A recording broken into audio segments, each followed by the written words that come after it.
Hey, what's good, y'all? Fuzion here, back with another reaction video. So we got 5 likes. I know that that's a small sample size. There are people that you know it it wasn't a big goal. I wouldn't talk about it anyway. So yeah, um, yeah. This is part two. Part one will be linked in the description down below. Um, Player involvement in media. Let's go ahead and get started. They're speaking their minds about a lot of different things, a lot of different issues. Sometimes it's a beautiful, beautiful thing. Sometimes not so much.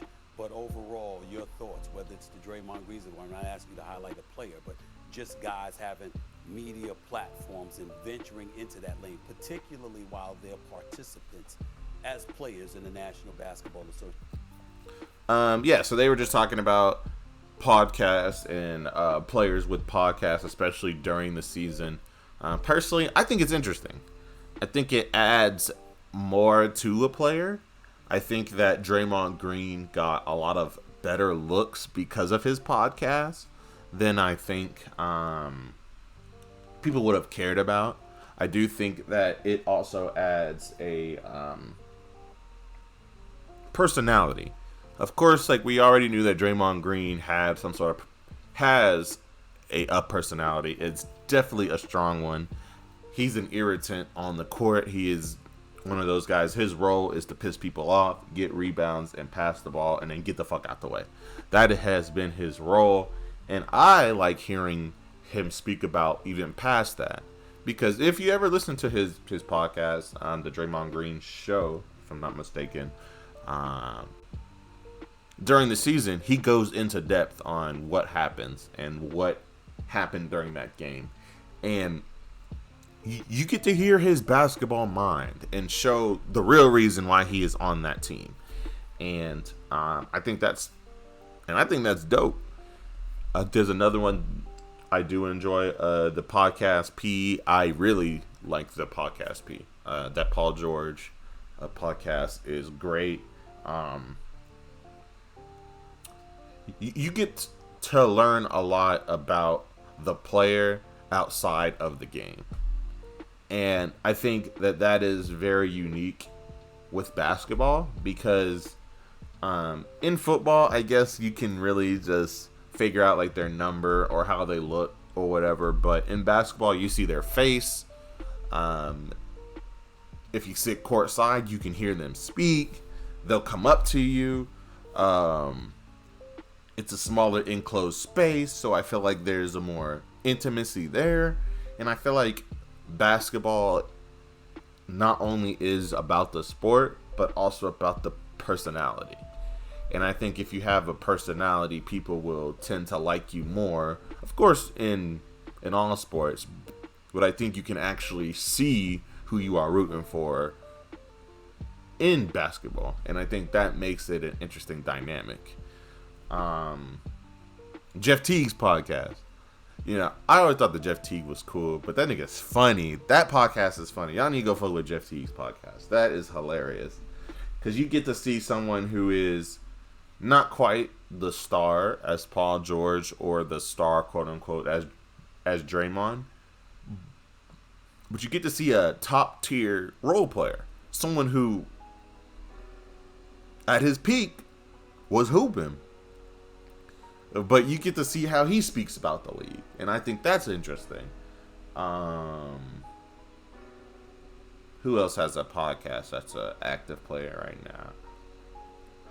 Patrick Beverly. I haven't watched his. I've seen clips like floating around. But I do think him and Draymond Green's podcast are sort of similar, I think. Because like they both have a similar role as far as being that adjutant, irritant, hustle first type of guy. And you get to see it from their perspective as well. And he be talking shit. So who doesn't like shit talking? But yeah, those are a couple I've seen and I enjoy. But yeah, so let's go ahead and hear what Adam Silver has to say. Bald head ass boy. I think it's fantastic. firsthand from discussions we've had for many decades. I'm very encouraging of players speaking out on issues that are important to them. I mean, of course, I want. Oh yeah, that too. Of course, that's important. Knowledgeable about issues they're speaking out on. Sort of, it's a little bit of a joke, but it's sort of anything but just don't criticize officiating. You know? But in all seriousness, there are guardrails I think they recognize, and once in a while players will cross them in terms of language that's appropriate. You know, other societal places where I think they understand they're part of a larger organization, and that what's one thing, I get the fact that some fans may be upset or that they disagree with a player's particular political point of view. I'm completely accepting of that. I think there are other areas, you know, again, more around respect and decency and things like that, where again, we've just got to make sure there's parameters to players doing media themselves. But part of it is they're creating companies, they're building wealth for themselves and their families. But lastly, I think there's this amazing hunger for it. It wouldn't be happening in the marketplace if fans didn't want it. And what we're seeing is, for particular hardcore fans, they can't get enough of our players. And ultimately for the league, that demonstration that they aren't one-dimensional, that there's so much more to them than being ball players. They, as you said, as we move towards a third of our players who come from outside the United States, they speak about global issues.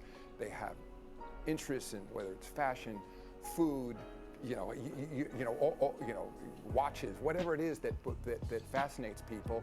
That the more people learn about them, I think the more likely they are then to want to tune in and see them play basketball. Yep, just like I stated, if you have a personality and you put it out and people fuck with it, they will go ahead and support you in your other ventures. They're professional athletes. They are, for most of us, we won't ever really see them live or see them in person or really speak to them. This way, this is them reaching out and showing that they are normal people just like us, who just happen to be great at one certain thing. Of course, it is like beyond that, of course, but that is just the barest bones of what it is and what it looks like, in my opinion. I think it's great. I don't think we need many more though.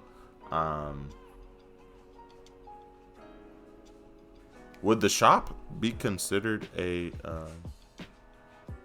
podcast? Hold on, my dog is doing something weird. Okay, but yeah, man. I think that the shop was interesting. It did sort of introduce that. What's the right word to say it? Bringing out the actual person besides the athlete. Bringing out the person that is the athlete. I guess that's how you're supposed to say it. I don't fucking know. But brings out personality, makes people want to watch more, gives them more money, gives Adam Silver more money, gives the NBA more money. Everybody wants money, so money. Like, comment, subscribe. See you guys next video. Peace.